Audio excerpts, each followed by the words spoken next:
Jalaluddin Rumi, le livre du dedans, chapitre 15.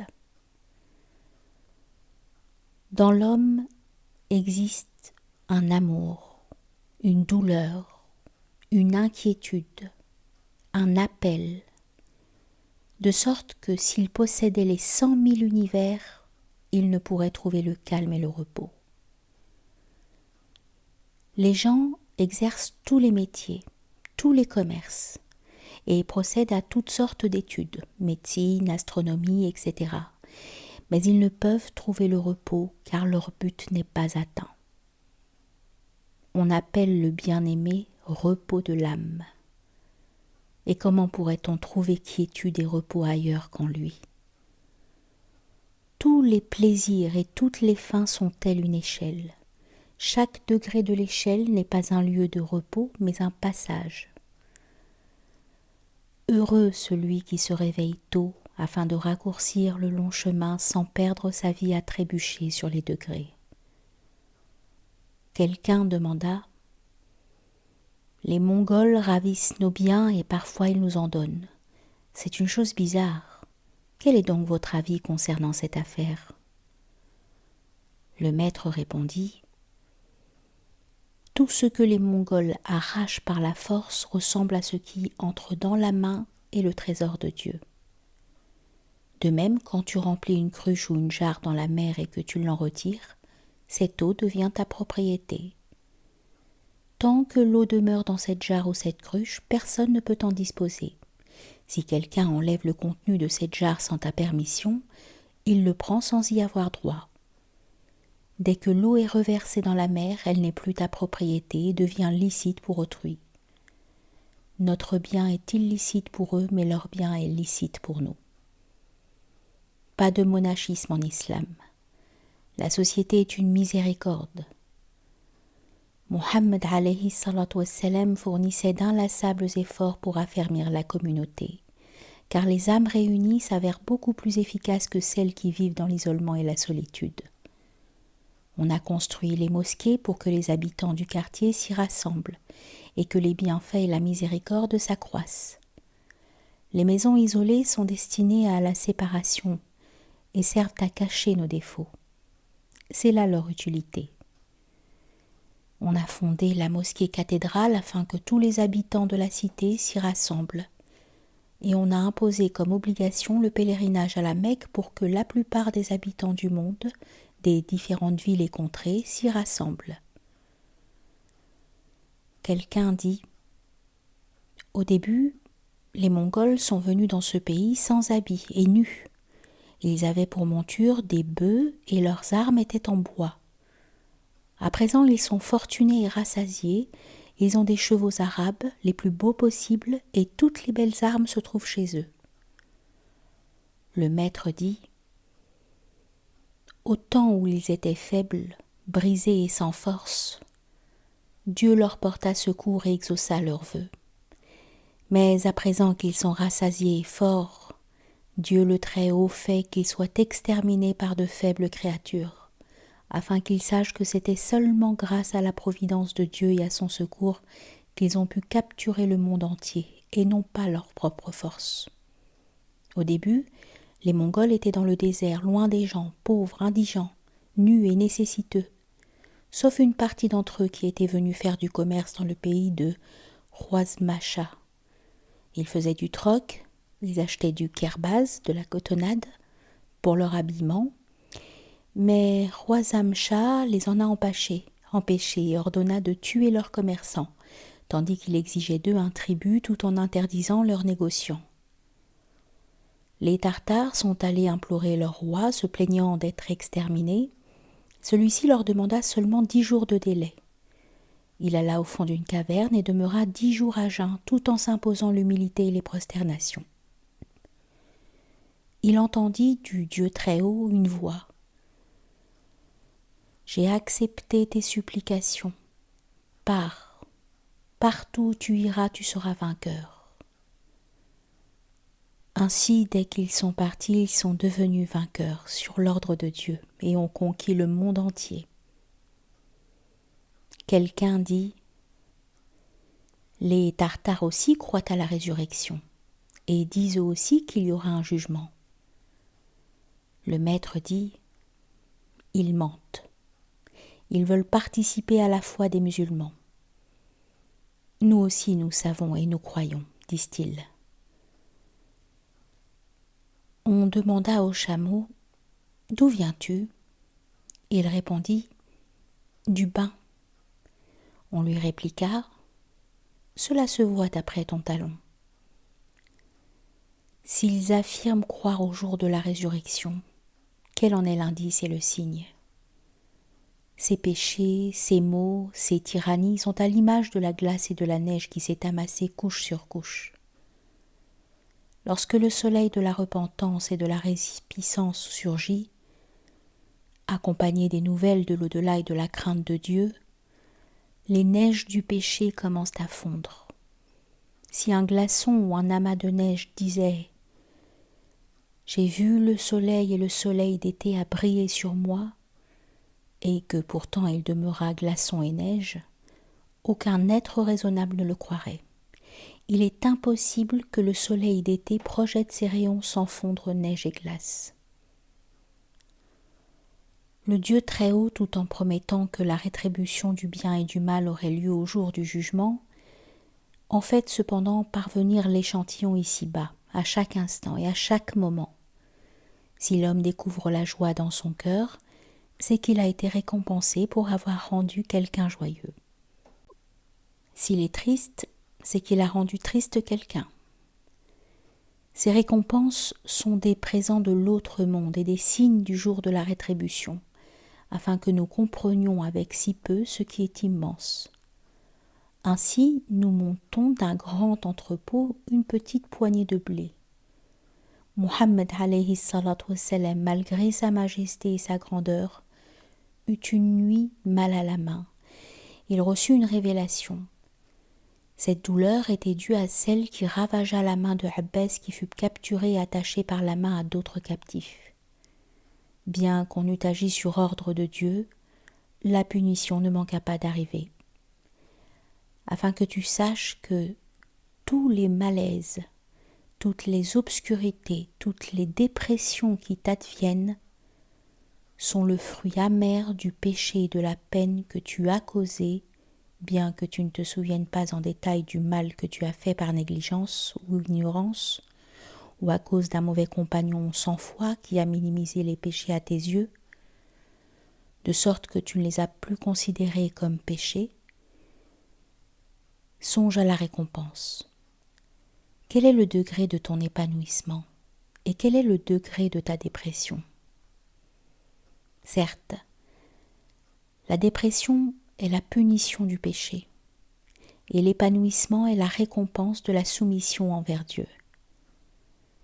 Le prophète alayhi salatu wassalam ayant tourné sa bague à son doigt, Dieu l'apostropha. Nous ne t'avons pas créé pour jouer et pour prendre des loisirs. Croyez-vous que nous vous ayons créé en vain ? De ce fait, tu peux par analogie déduire si tu passes ta vie dans le péché ou dans les bonnes œuvres. Il semble que souvent tu penses à tant de gens qui, du début jusqu'à la fin de leur vie, baignent dans le bonheur et la prospérité et se réjouissent. Dieu sait qu'il en est ainsi, mais pour une autre raison. Dieu le Très-Haut a dit « Ceux-là sont les compagnons du feu où ils demeureront éternellement. » N'as-tu pas entendu que pendant 4 siècles, Pharaon n'éprouva aucune douleur ? C'est là le signe de son extrême malheur. Si on lui avait accordé la douleur, il se serait lamenté auprès de Dieu. On ne voulut pas lui octroyer le gémissement, la supplication, l'inquiétude et l'éveil. Souviens-t'en. Le prophète alayhi salatu wassalam a dit « Celui vers lequel le châtiment se hâte en ce monde est un homme heureux. » Dieu chargea Moïse, sur lui le salut, de s'occuper des hommes, tandis qu'il ordonna à Khidr de s'occuper exclusivement de lui. Il poussa d'abord Muhammad alayhi salatu wassalam à se vouer entièrement à lui. Il lui ordonna ensuite de prêcher aux hommes, de leur prodiguer des conseils et de les réformer. Muhammad alayhi salatu wassalam se mit à se lamenter, disant « Ô Seigneur, quel péché ai-je commis pour que tu me chasses de ta présence? Je ne veux pas du monde. » Dieu lui répondit « Ô Muhammad, ne te chagrine pas, je ne t'abandonne pas. Tout en t'occupant des hommes, tu seras avec moi. Pas même un atome, un cheveu de ta relation avec moi ne diminuera si tu t'occupes des hommes, et dans tout ce que tu feras, tu seras en pleine union avec moi. » On demanda « Est-ce qu'il y aura un changement dans les décrets prééternels et en tout ce que le Dieu Très-Haut a préétabli ?» Le maître répondit « En ce qui concerne ce que le Dieu Très-Haut a décrété au jour prééternel, à savoir que le mal n'aura d'autre effet que le mal, et le bien que le bien, ce décret ne changera pas, parce que le Dieu Très-Haut est le sage. Il n'ordonnera jamais que le mal soit récompensé par le bien. Personne ne sèmera du blé pour en récolter de l'orge ou le contraire. Cela est impossible. Tous les saints et les prophètes ont dit pareillement. La récompense du bien est le bien et la rétribution du mal est le mal. Quiconque fait le bien, le poids d'un atome le verra. Quiconque fait le mal, le poids d'un atome le verra. Si tu entends par décret prééternel ce que nous avons dit et expliqué, aucun changement n'interviendra. Dieu nous en préserve. Si tu penses que la rétribution du bien et du mal augmentera, que plus tu œuvres pour le bien, plus les biens que tu recevras seront abondants et que plus tu succombes au mal, plus tes maux seront lourds, cela changera. Mais le décret primordial ne changera pas. Quelqu'un demanda des explications complémentaires. Nous constatons parfois que le méchant devient vertueux et le vertueux méchant. Le maître répondit « C'est parce que ce méchant a fait ou pensé du bien qu'il est devenu vertueux. Et tel autre vertueux est devenu méchant parce qu'il a fait ou pensé le mal. » À l'instar d'Iblis, quand il a protesté au sujet d'Adam, « Tu m'as créé du feu et tu l'as créé de l'argile », bien qu'il fût le maître des archanges, il fut damné éternellement et expulsé du seuil de Dieu. Nous disons pareillement que la rétribution du bien est le bien et que celle du mal est le mal. On demanda, quelqu'un a fait le vœu de jeûner une journée. S'il brise ce jeûne, doit-il ou non une compensation? Il répondit, d'après le rite de Shafi'i, selon l'opinion unanime, il faut une compensation parce que chaque vœu implique un serment et quiconque brise un serment est obligé à une compensation. Mais selon Abu Hanifa, le vœu n'a pas le sens de serment, donc n'implique pas de compensation. Il y a deux sortes de vœux, vœu absolu et vœu conditionnel. Le vœu absolu, je fais vœu d'être à jeun un jour. Le vœu conditionnel, je fais vœu d'être redevable de telle ou telle chose si telle ou telle chose arrive. Il raconta, quelqu'un avait perdu son âne. Il demeura 3 jours à jeun dans l'espoir de le retrouver. Au bout de 3 jours, il trouva son âne mort. Il fut tellement vexé qu'il apostropha le ciel, disant « Si à la place de ces 3 jours de jeûne je ne mange pas pendant 6 jours du Ramadan, je ne suis pas un homme. Tu vas voir si tu peux profiter de moi. » Quelqu'un demanda « Quel est le sens des bénédictions, des saluts, des louanges sur le prophète ?» Il répondit « Ces adorations, ces services, ces obligations, ces égards ne procèdent ni ne dépendent de nous. En vérité, les adorations et les prières appartiennent à Allah, elles sont à lui, elles sont sa propriété. Comme pendant le printemps, les gens se livrent à la culture, vont à la campagne, font des voyages et élèvent des constructions, toutes ces activités sont un don et une faveur du printemps. Autrement, ils seraient obligés de rester prisonniers chez eux et dans leurs cavernes. En réalité, cette culture, ces distractions et la jouissance de ces bienfaits appartiennent au printemps. Le bienfaiteur, c'est le printemps. Les hommes s'attardent sur les causes secondaires auxquelles ils attribuent bien des actions. Mais aux hommes de Dieu, il est dévoilé que les causes secondaires ne sont qu'un simple voile qui ne les empêche pas de reconnaître la cause première. À l'instar de quelqu'un qui parle derrière un rideau. On croit que c'est le rideau qui parle, sans savoir l'inefficacité du rideau et le fait qu'il n'est qu'un écran. Dès que cet homme sort de derrière le rideau, on comprend que le rideau n'était qu'un voile. Les saints de Dieu voient les choses au-delà des causes secondaires, de sorte que le chameau sort de la montagne, le serpent du bâton, et que du granit jaillissent 12 fontaines. De sorte que Mohammed alayhi salatu wassalam a fendu la lune sans instrument, qu'Adam alayhi salam est né sans père ni mère, que Jésus alayhi salam est né sans père et que pour Abraham alayhi salam, le feu a donné naissance à une roseraie. Les saints voient et savent que les moyens ne sont qu'un prétexte et que celui qui agit est autre que l'instrument, que les moyens ne sont qu'un voile dressé face au commun des hommes pour qu'ils en prennent la charge. À Zacharie, alayhi salam, Dieu promit « Je te donnerai un enfant ». Il s'écria « Je suis vieux et ma femme est vieille. L'instrument de la passion est affaibli et ma femme est arrivée à un tel état qu'il lui est impossible d'avoir un enfant, d'être enceinte. Seigneur, comment pourrait-on avoir un enfant d'une telle femme ?» Il dit « Seigneur, comment pourrais-je avoir un enfant alors que je suis arrivé à la sénilité et que ma femme est stérile ?» La réponse vint. Ô Zacharie, tu as perdu le fil conducteur. 100 000 fois je t'ai montré que les affaires de Dieu sont en dehors des motifs apparents.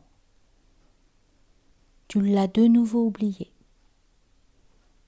Tu ne sais pas que les moyens ne sont que des prétextes.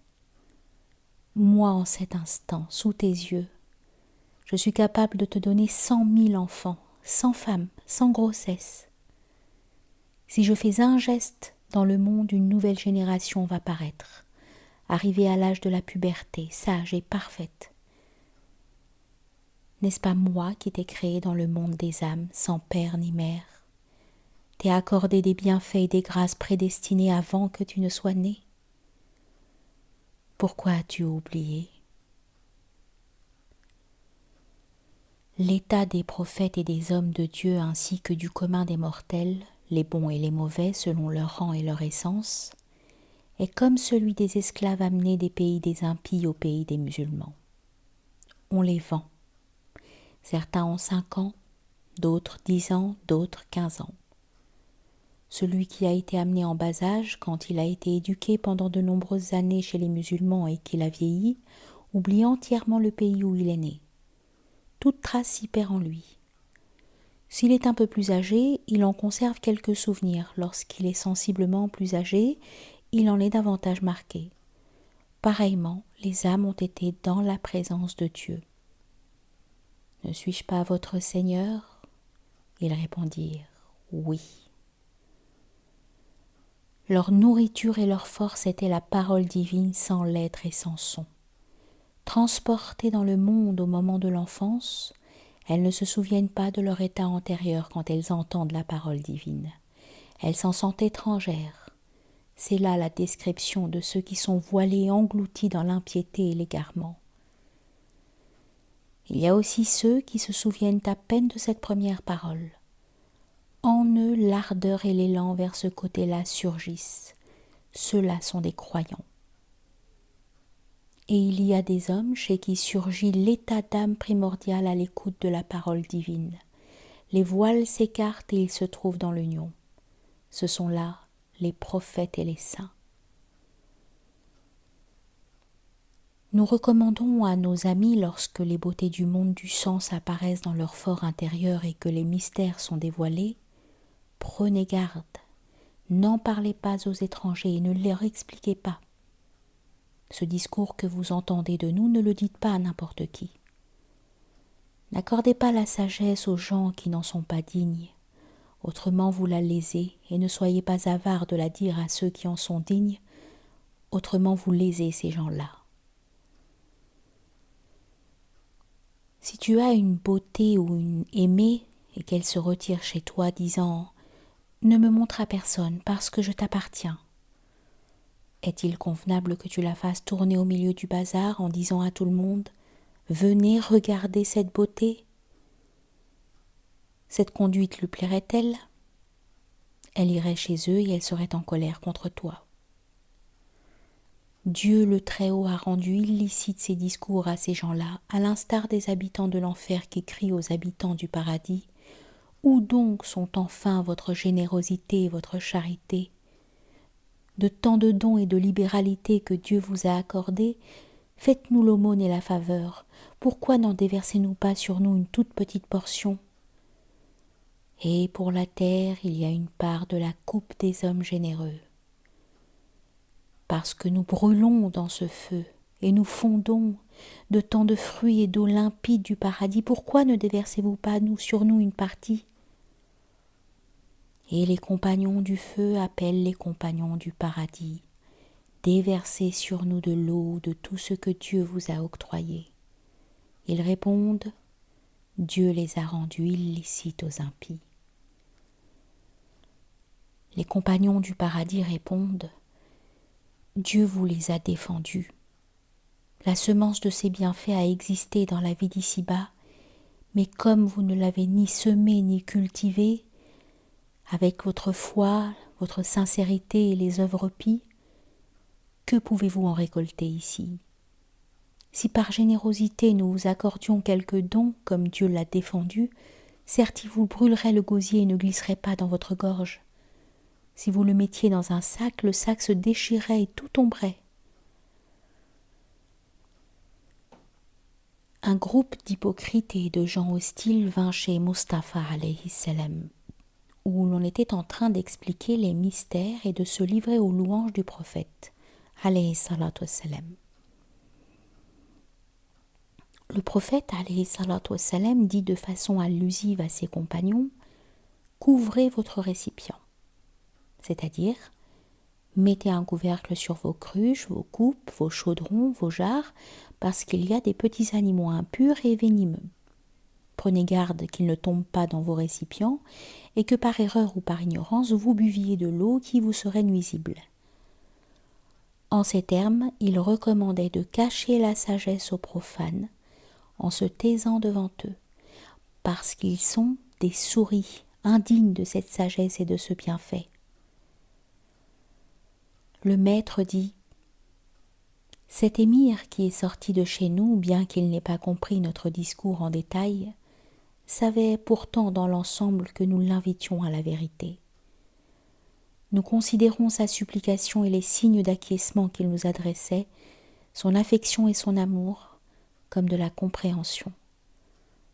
De même, un campagnard qui vient dans une ville, quand il entend la voix du muezzin, bien qu'il ne connaisse pas en détail l'appel invitant à la prière, en saisit pourtant l'intention.